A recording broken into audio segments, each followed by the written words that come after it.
Welcome back to the channel, everyone. Today is September 26th, the official release date of the Air Jordan 13 Lucky Green. I just got back from Foot Locker picking up my pair that I reserved on the Foot Locker app, and we are rounding out the month of September already with this very nice Jordan release. Jordan has so much stuff coming down the pipe. They actually just released the information on their kind of fall winter product lines that are coming up, and there's so many good sneakers releasing soon, so be sure to hit that subscribe button to keep it locked to the channel. I always love checking out all these sneakers on release day and showing you guys them both up close and on feet and give you guys my opinion of the sneaker at the end of the video. So that's exactly what we're going to do here for the Jordan 13 Lucky Green. This sneaker is made up of primarily leather and suede and looks very nice in hand in this nice green color for the upper. So let's go and start taking a look at the Air Jordan 13 Lucky Green. And here we are with the sneakers. So if we check out the box first, of course we are back with this classic gray box for the Air Jordan 13. And on the size tag, we see Air Jordan 13 Retro in white, lucky green, and black. Again, for that retail price of $190. And those colors do pretty much sum up what we see on the shoe. So if we take a look from the lateral side, we do have black for the outsole that is visible from the lateral side. And then right above that, we have this really nice green suede moving up to the white leather on the upper of the sneaker there, going all the way down to the toe where we see some more tumbled leather on the toe box. And then of course up at the ankle we have the holographic piece there, and then black around the piping for the inner ankle and around the tongue. Moving to the front of the sneakers now, if we take a look at the toe box, we can get a really good look at that tumbled leather. We have seen a few different Jordan 13s released this year. We actually saw the Jordan 14 Hyper Royal release last week. So Jordan is pumping out a couple of these higher number retros coming at us each week here. And this one is definitely not going to disappoint. You can see the white laces coming up on the white tongue, tumbled leather with the green Jumpman stitch at the top. Super clean and a really nice look if you're into this green color. As for the medial side, as you can guess, everything wraps around and you can really get a good shot of this suede on the sneaker here. So kind of in the mid portion, and then down on the midsole, actually, the midsole is suede here. We have seen that on previous Jordan 13s, but I love that touch. It's crazy to me to see a suede midsole, and it's really nice. So then we have the rest of the white leather going up, and then green, and then a little bit of black on the top, visible here from that medial side. As for the back of the sneaker, you will not be disappointed with that either. We see the black at the bottom moving to that green suede for the midsole again, moving all the way up the heel to the black inner liner and black behind the tongue.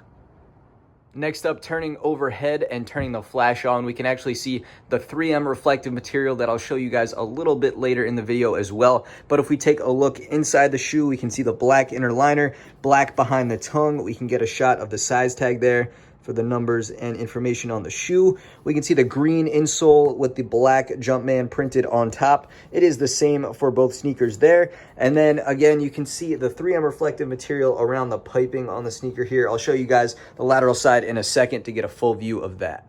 So onto that lateral side view here with the 3M popping, with the reflection of the light here, you can see going all the way down the separation between the white and the green on the shoe. This is a nice newer touch on Jordan 13s. We haven't seen this exact outlining on anything too recently this year, and always a nice touch to see some reflective material on the sneaker.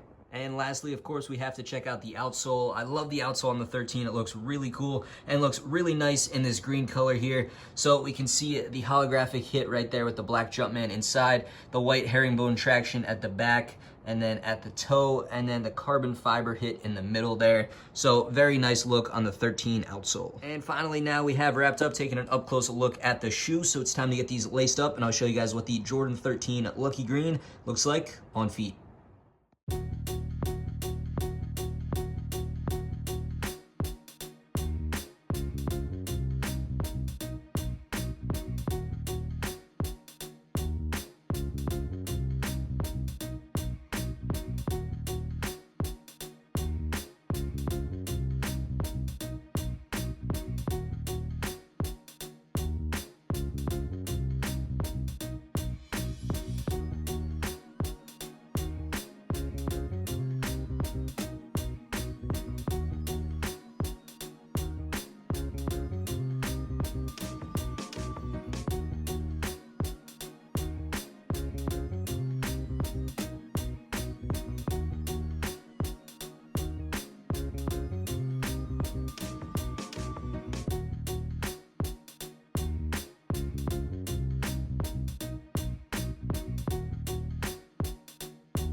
So let's break down this shoe a little bit more before we get into specifics and final opinions. So this was the Jordan 13 Lucky Green. We just checked it out on feet. I do think it's really nice, but I will say this was a limited release. However, it actually didn't quite completely sell out today. So at the time of posting this on release day, you can still pick these up in just about any size on websites like Foot Locker, Champs, Foot Action.